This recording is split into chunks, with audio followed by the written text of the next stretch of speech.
Onto your headphones and pour your favorite beverage. It's time for the Kickin or Stickin Fantasy Football Podcast. Now, fresh off the sidelines, your host, Matt McPeak.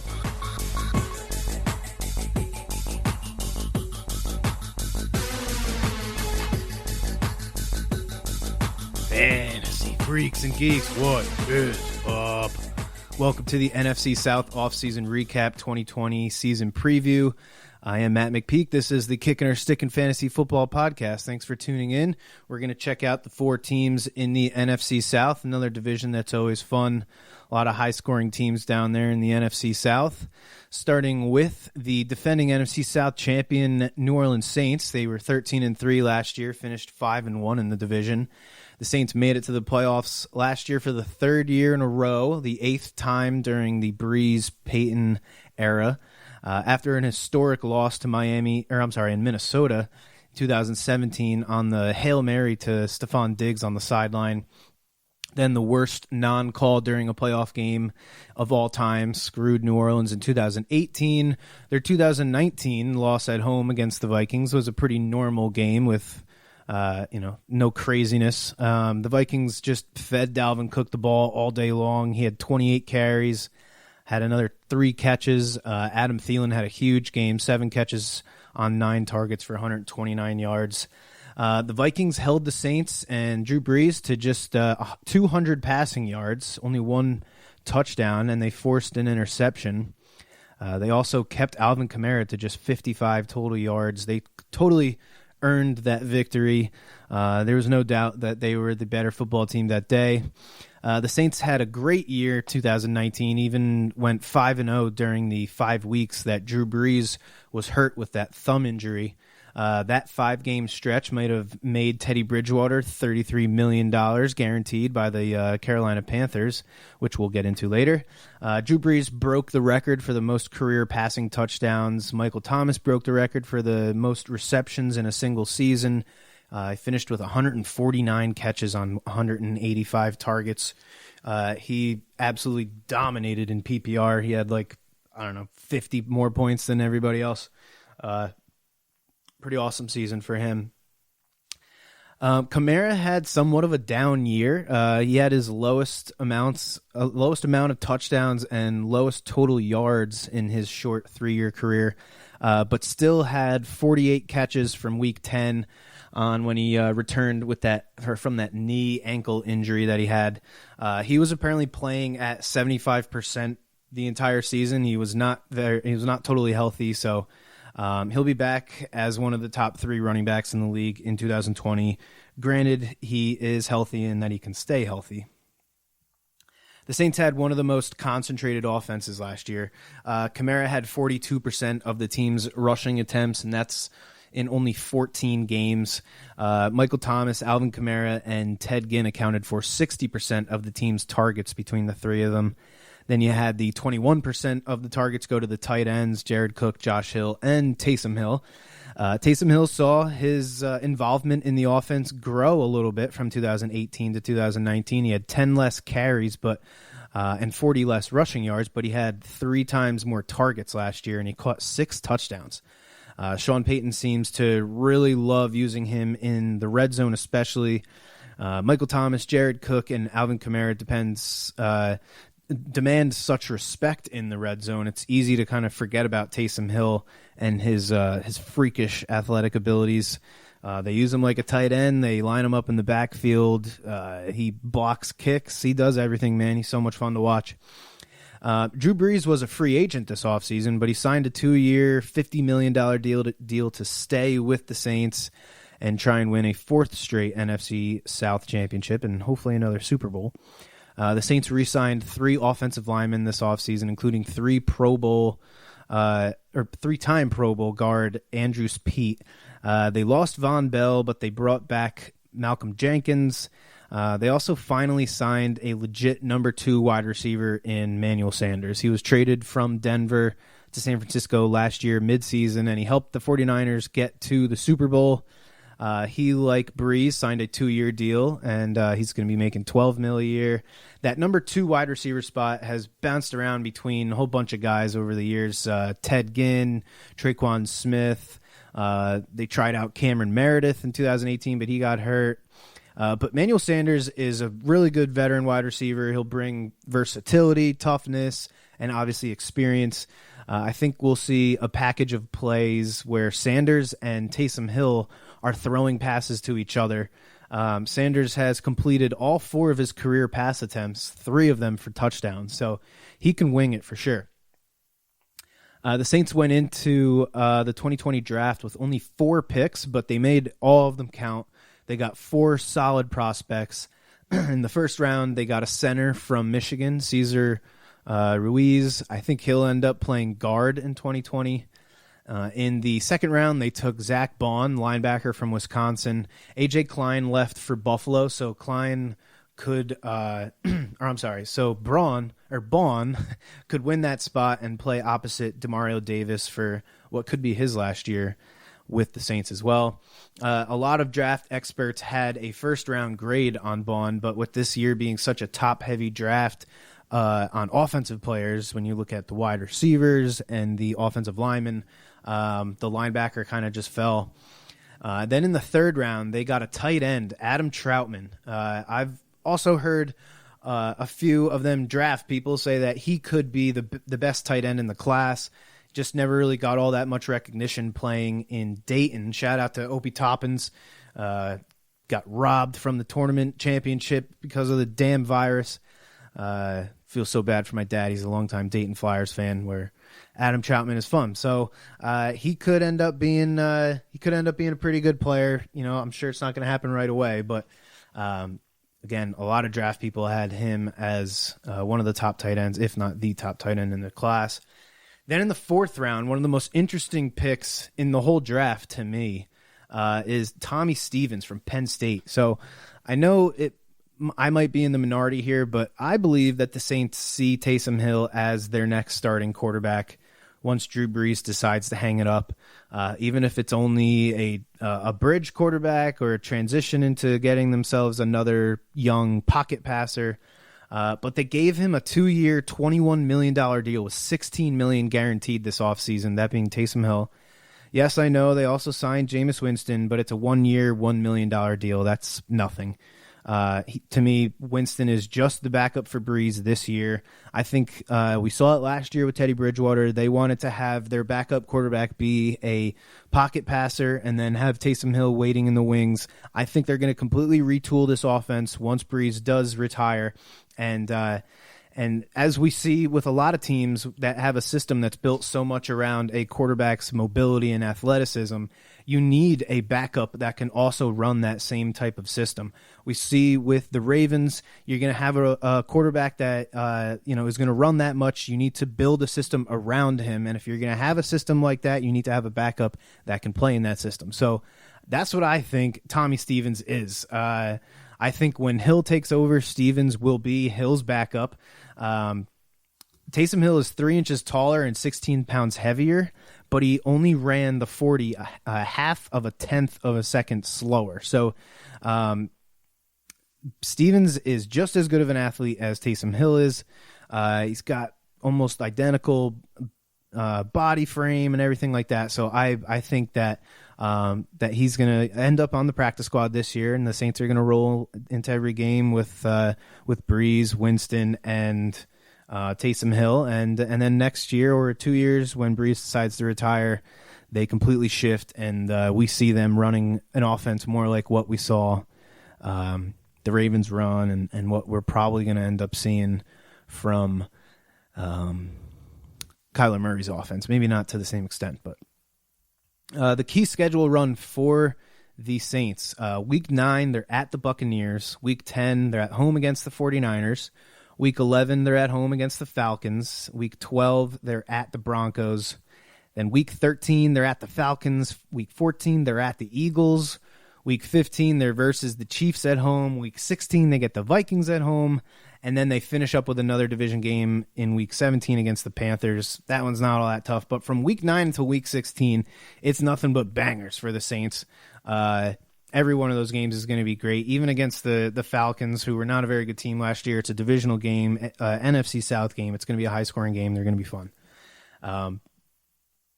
So it's going to be a fun year to seeing if Drew Brees can get one more run at the Super Bowl here. All right, next we got the Atlanta Falcons. They finished 7-9 last year.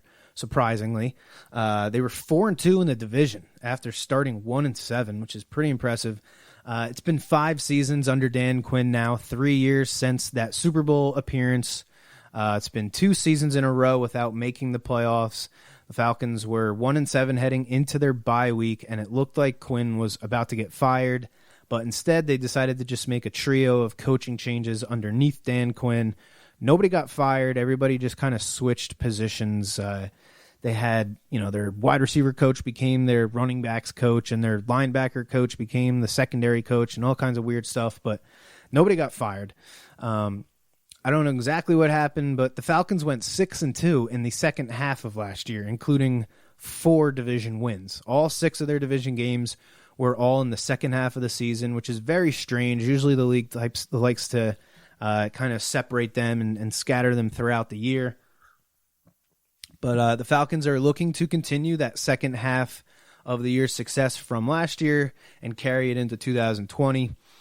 They were 5th in yards per game, but only 13th in points per game, mainly because of their red zone offense. They only scored on 52% of their red zone possessions. That was the 8th lowest conversion rate in the league in 2019. As a reference point, Atlanta was at 64% in 2018, so they dropped almost 12 percentage points in the red zone from one year to the next. Calvin Ridley had almost an identical year 2 from his year 1. He saw 1 more target but caught 1 less pass. He had about a yard more per catch in 2019, but we see it all the time. Wide receivers tend to make the biggest leap from year 2 to year 3.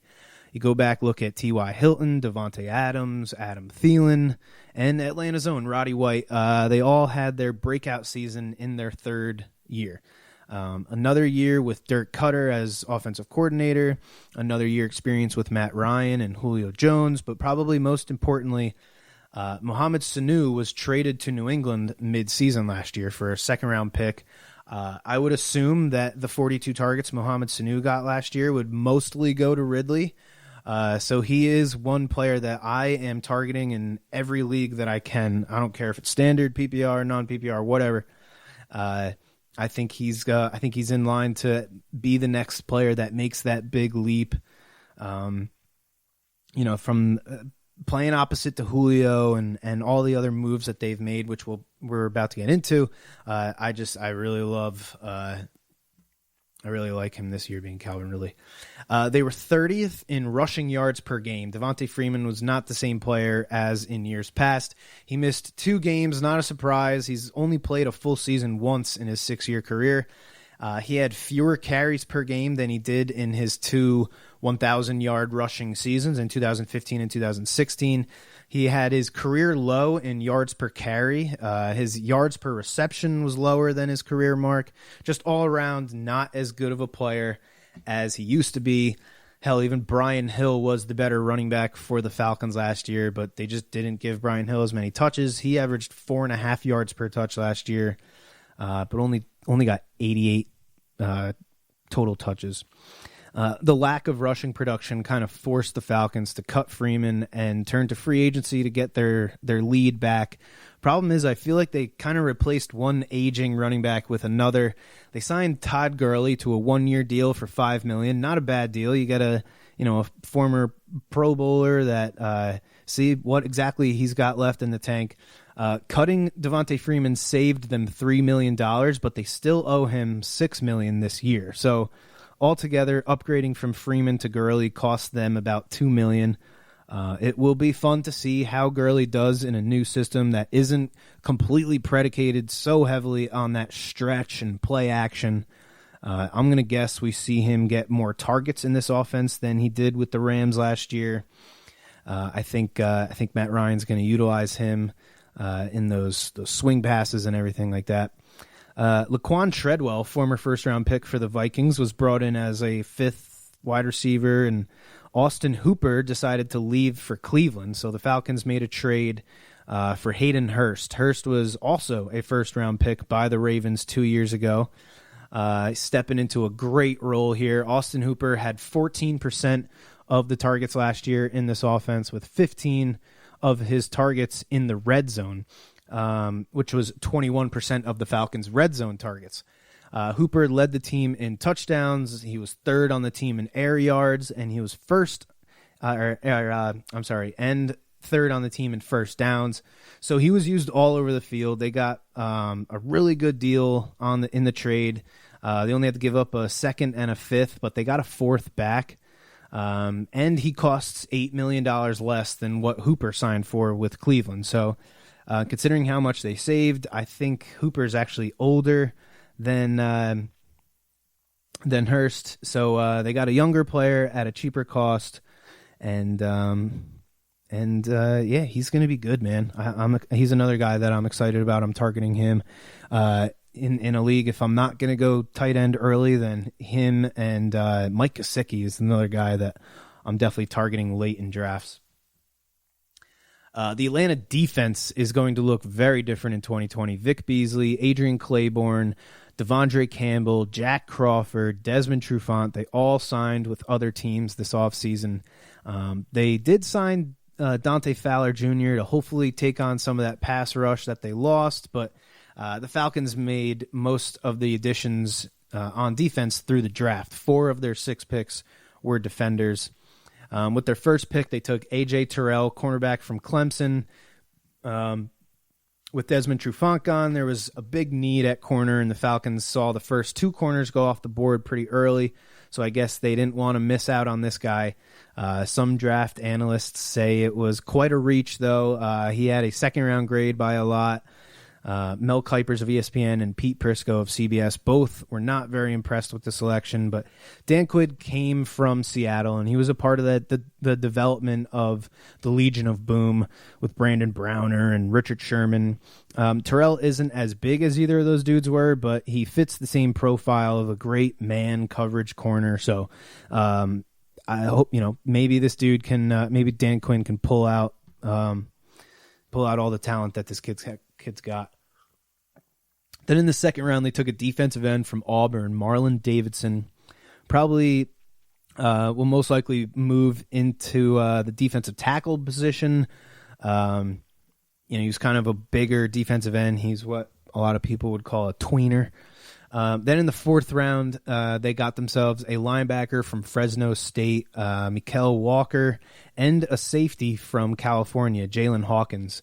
So they drafted 4 defenders, and they're really going to need these guys because, like I said, that defense was not very good last year, and they have to start taking some of the pressure off this offense. More and more, this team feels like the 2005 to 2010 Colts, who their defense was always just like complete trash. Besides the 2 pass rushers, the defense was always giving up so many points, and everything was just, it was all, okay, Peyton, go win the game for us every single game. And I feel like that's what the Falcons have kind of become, second reincarnation of that type of team. So this defense has to step it up, and they have a head coach that used to be a defensive coordinator. I think if this team comes out and puts up another 4-12 season, I think he could be gone. The key schedule run for the Falcons, they have a pretty rough second half of the season. Week 11, they're at the Saints. Week 12, they're at home against the Raiders. Then they're at home against the Saints. And then they get another home game against the Bucs. But then they're at the Chiefs, at the Buccaneers to finish out the season. So pretty tough. I wouldn't be surprised if, 8-8 is kind of their ceiling there with the Falcons. Until they get that defense figured out, I'm just not really all that sold on them. All right, now we got the team of the offseason, the Tampa Bay Buccaneers. They were also 7-9, but they were 2-4 in the division. It was Bruce Arians' first year in charge, and we definitely saw this team improve. 6 of their 9 losses were by 6 of their 9 losses were by 6 points or less. The Bucs finished with the 3rd highest scoring offense, the 3rd most yards per game, and they were 1st in passing yards per game. But they also led the league in turnovers. Bruce Arians' philosophy of no risk it, no biscuit proved to be a little bit too liberal for a guy like Jameis Winston, who just throws it up all game. Jameis broke the record for the most interceptions returned for a touchdown with 7. So he threw 7 pick sixes. The last pass he threw as a Buccaneer actually was a 27-yard returned interception for a walk-off touchdown by the Falcons' Deion Jones. So, that was something that kind of just plagued this dude. He's always been very loosey-goosey with the ball. They lost so many close games. Jameis Winston was just so turnover-prone. In their 9 losses, Winston threw multiple interceptions in 6 of them, including the loss to the Panthers when he threw 5 interceptions. That was 5 interceptions against the worst defense in football last year. He finished the year with over 5,000 yards passing, but he had 30 interceptions and 5 fumbles lost. He led the league in turnovers. He only had 2 games all year where he didn't have at least 1 turnover. So it was very ugly for Jameis Winston and the Buccaneers, but it was a fun offense to watch because they scored at the drop of a hat.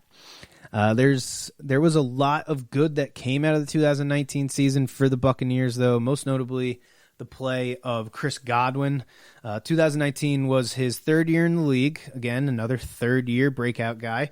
Despite only playing in 14 games, he finished with the team lead in targets, catches, receiving yards, average yards per target, and catch percentage. He was just a complete beast. He was a PPR monster. He was the number 2 wide receiver in half PPR behind only Michael Thomas, who again broke the record for the most receptions in a single season. He showed that he can play alongside Mike Evans and take advantage of all the attention that Evans gets. He lined up in the slot the majority of the time, which obviously lends itself to easier catches, but still 1,300 yards receiving and 9 touchdowns from the slot is nothing to sneeze at.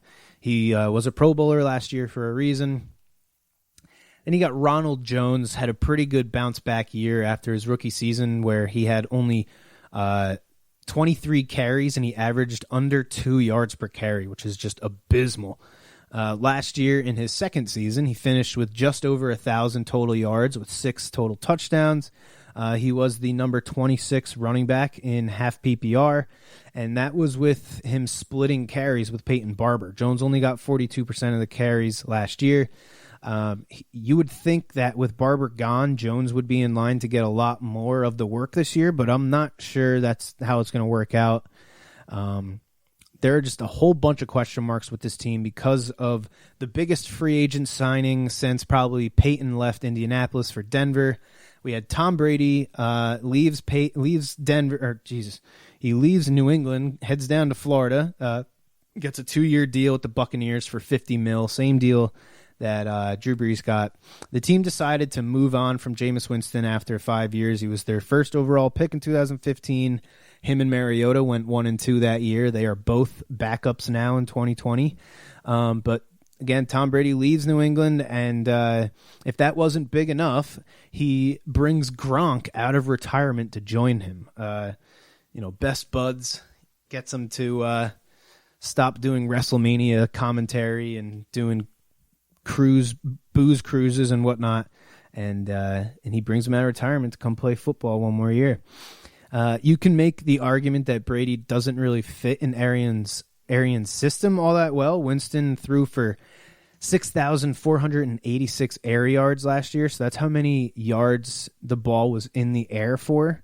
Tom Brady had almost 2,000 air yards less. Last year, Tampa Bay had five wide receivers with an average depth of target over 10 yards. The Patriots only had 2, and one of them was at 10.3, so just barely. The two offenses were almost polar opposites as far opposite each other as they can get, really. So what is this offense going to look like, really, is the question. The fantasy community is all over Chris Godwin this year. Fantasy Pros ADP has him at 16th overall right now, middle of the second round. The logical thing says that the wide receiver that works out of the slot the most will benefit the most from catching passes from Tom Brady, which is most likely Godwin after how much he worked out of the slot last year. But we've seen for years with guys like Wes Welker, Julian Edelman, Brady loves those quick, shifty receivers. But producing like those guys requires chemistry and time and reps, which during this pandemic is going to be pretty hard to come by. It already seems like there's going to be no preseason at all. Also, I think we're going to see a hell of a lot more 2 tight end sets from this Buccaneers team than we saw last year, or that we've ever really seen in a Bruce Arians-led offense. With Gronk coming back after a full year to get healthy, he joins one of the more talented groups of tight ends in the league with O.J. Howard and Cameron Brate. Cam Brate has been an absolute monster in the red zone. He caught 31 of his 53 red zone targets for 24 touchdowns in his career so far. A red zone catch percentage of 58% with 24 of his 27 touchdowns coming in the red zone. So they love him in the red zone. Well, Jameis Winston loved him in the red zone. It's going to be fun to see if that kind of carries over to Tom Brady. Then you got O.J. Howard, who was a first-round pick in 2017 and is one of these freakish athletes. You know, he's 6'6", 250, but after 3 years in the league, 38 games started, he's only averaged 2.5 catches and 40 yards per game, which wouldn't be that big of a deal, I guess, if he was scoring touchdowns, but he scored 6 touchdowns his rookie year, 5 the following year, and then last season he only had 1, which was obviously the first year with Arians. Arians' system has never really been all that inclusive of tight ends, at least in the passing game, but now with this trio of tight ends, including a future Hall of Famer and a former first round pick, and a quarterback that has thrown 79 touchdowns to that Hall of Fame tight end, Arians is going to have no choice but to get these tight ends more involved. With all that being said about the tight ends, I think it's going to negatively affect the duo of Evans and Godwin. I think we're going to see a lot of 12 personnel from the Bucs, and with only 2 wide receivers on the field, I think it will force Godwin to play out wide more than in the slot. Godwin will still be good, but I just don't see him finishing as the number 6 wide receiver, which is where he's being drafted. Then with Evans, I'm not sure this quarterback change is really all that good for him either in terms of fantasy. Obviously, in real life, this is a great move. You got a much better chance of playing in a Super Bowl with Tom Brady throwing you the ball than with Jameis Winston. But as far as Mike Evans' share of the offense, I think he sees the biggest dip in production.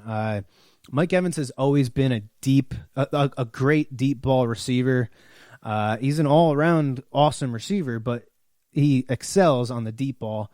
I went back and checked out the ADOT of the best 5 wide receivers of the past 5 or 6 years in their best season. So I picked A.J. Green, Antonio Brown, Julio Jones, DeAndre Hopkins, and Tyreek Hill. Mike Evans' career ADOT of 14.8 is half a yard higher than Tyreek Hill's, who was the closest out of the 5. It's always been a big part of Mike Evans' game, and with Brady at 42 years old and him being one of the most methodical quarterbacks ever, always cool with taking a dump off rather than forcing the ball deep down the field. Who knows if that arm strength is even still there. I'm not sure this match is really all that great for Evans, to be completely honest. Last but not least, we get to the running back. So Ronald Jones did not do enough to show that he could be relied on as a pass blocker, which is why we saw Dario Gumbawale last year get most of the targets, at least among the running backs. It's also why we saw them go and draft 2 running backs in this year's draft. Keyshawn Vaughn had 28 catches in his senior year in college, and he obviously did enough in pass pro to get drafted in the 3rd round. I think this backfield is going to be just as complicated and frustrating as New England's backfields have been for years with Brady and Belichick. I think Agumbawale has a real good shot of leading the team in targets again this year.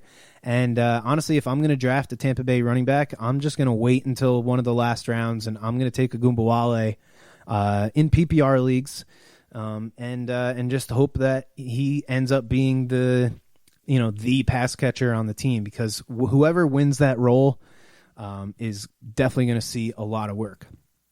Key schedule run for them. The Bucs really do have a pretty nice schedule, or at least it looks easy right now. I'd say their most important stretch of games starts Week 9 versus the Saints. Then they're at the Panthers, at home against the Rams. Then they're at home against the Chiefs before the bye. And then they're at home against the Vikings after the bye. So a lot of their biggest games are at home. Last but not least, the Carolina Panthers. They finished 5-11, 1-5 in the division. 2019 brought the end of an era in Carolina. Head coach Ron Rivera, the winningest head coach in the Panthers' short 24-year history, was let go mid-season. Also, Cam Newton, Carolina's number 1 first overall pick in 2011, was also released. He is the second former first overall pick to be leaving this division. Cam had been dealing with a whole bunch of injuries the past few years, the result of playing quarterback like a linebacker for 8 years. Also, the captain of the defense, Luke Kuechly, retired during this offseason, leaving a massive hole in an already pretty terrible defense. The trio of Rivera, Kuechly, and Cam will always be remembered in Carolina. They made the playoffs 4 times in Rivera's 8.5 years as head coach, the same amount of playoff appearances the franchise had in the 16 years before Rivera. They made the Super Bowl in 2015, but ended up playing the Peyton Manning-led Broncos with that nasty-ass defense they had. Cam Newton completed less than half of his passes in that Super Bowl. He threw an interception. He did rush for 45 yards, but also lost 2 fumbles. He signed with the Patriots to replace Tom Brady, so that will be a very interesting scenario to see what kind of offense the Patriots put around Cam. Remember, it was Josh McDaniels calling plays during Tim Tebow's Tebow mania. So McDaniels has shown he can adapt his system to take advantage of his quarterback strengths, but that's the Pats. We're talking about the Panthers here. Sorry. Christian McCaffrey, he broke the record for the most receptions by a running back last year with 116 receptions on 142 targets. He joined the extremely exclusive club of players to rush for 1,000 yards and receiving, and 1,000 yards receiving in a single season. Only him, Marshall Faulk, and Roger Craig have done that. There was a lot of talk before the season on which wide receiver would have the best season, DJ Moore or Curtis Samuel. 2 very talented players, but DJ Moore was the better fantasy receiver. He's another guy that's getting a lot of hype this year, especially in PPR leagues, that I think might have a really hard time living up to his number 14 wide receiver ADP. Yes, he finished as the number 18 wide receiver in half PPR last year with friggin' Kyle Allen throwing him the ball, but the majority of the season, but I think the offense is going to look a hell of a lot different. With their new head coach, Matt Rule, the Panthers are completely turning over this team. They traded away Kyle Allen, who was the starter for the majority of their games at quarterback last year. They sent him to the Redskins for a 5th-round pick. Starting with the offense, they signed Teddy Bridgewater and XFL standout quarterback P.J. Walker, who played under Matt Rule at Temple. They let go of Greg Olsen and added Seth Duvall. They lost Greg Van Rotten, guard, to the Jets, and right tackle Darrell Williams to Buffalo. But they signed John Miller, and they traded guard Trey Turner for left tackle Russell Okung. Then they also brought in a trio of free agent wide receivers, most notably Robbie Anderson, a deep threat guy, Pharoh Cooper, and Seth Roberts as well. The defense could be worse this year than it was last year, which is really saying something. They lost cornerback James Bradbury to the Giants, safety Eric Reed, but the defensive line got decimated by free agency. Defensive tackle Gerald McCoy and Dontari Poe both left for Dallas. Bruce Irving went back to Seattle. Vernon Butler and Mario Addison both left to go to the Bills. So it's going to be pretty rough. We're going to have a lot of young guys playing on this defense. So I'm not really feeling too great, like I said, about DJ Moore or Curtis Samuels with 2 new quarterbacks and 3 new wide receivers in town. But I am excited to see PJ Walker get another shot at the NFL. If you've been listening to this podcast this whole year, you've known that I was pretty into the XFL, and PJ Walker was just dominating games. The Panthers went into the 2020 draft with one thing in mind, and that was to get young, talented defenders and get as many of them as they could. They gave up the most fantasy points to running backs last year. They got steamrolled by teams in the running game all season, like in Week 8 when they gave up 232 rushing yards to San Francisco, or in Week 16 when they gave up 218 rushing yards to the Colts. So no surprise, the Panthers took defensive players with every single pick in the 2020 draft. They took 3 defensive linemen and 3 defensive backs. Their first pick was the defensive tackle, the first defensive tackle off the board with the 7th pick, Derek Brown from Auburn. He should step in and help rebuild the run defense right away. He's a big-ass dude with great hands. He's going to demand double teams. If you want to run at him, he gets off blocks really well. He holds up really good against chips. He's just an all-around really good centerpiece type of defensive lineman. Their second pick was a defensive end, Yader Gross Motos from Penn State. This dude had 34.5 tackles for a loss in his last 2 years at Penn State. He's a super lengthy guy, but knows how to use his length really well. The dude has a motor. He's always involved in every play in college. He's got some versatility too. He put a bunch of snaps at in the inside of the defensive line on tape. Then they traded up to get back into the second round to take Jeremy Chin, safety from Southern Illinois. Isaiah Simmons, the uber-talented and versatile linebacker / safety that the Panthers passed on in the first round to take Derek Brown. He got a lot of hype as far as being the most versatile player in the draft, but this dude Chin is right up there with him. He played safety, but also rushed off the edge. Sometimes he even played corner in college. So he's going to step right into Eric Reed's strong safety spot and probably start day one.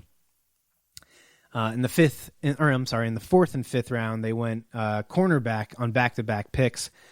Troy Pride from Notre Dame and Kenny Robinson from West Virginia. Troy Pride was a pretty solid corner, more so in zone coverage. So I think this pick is a pretty good indicator that we're going to see this defense play a lot of zone, kind of like we saw the 49ers play last year. Kenny Robinson was their other corner taken in the 5th round.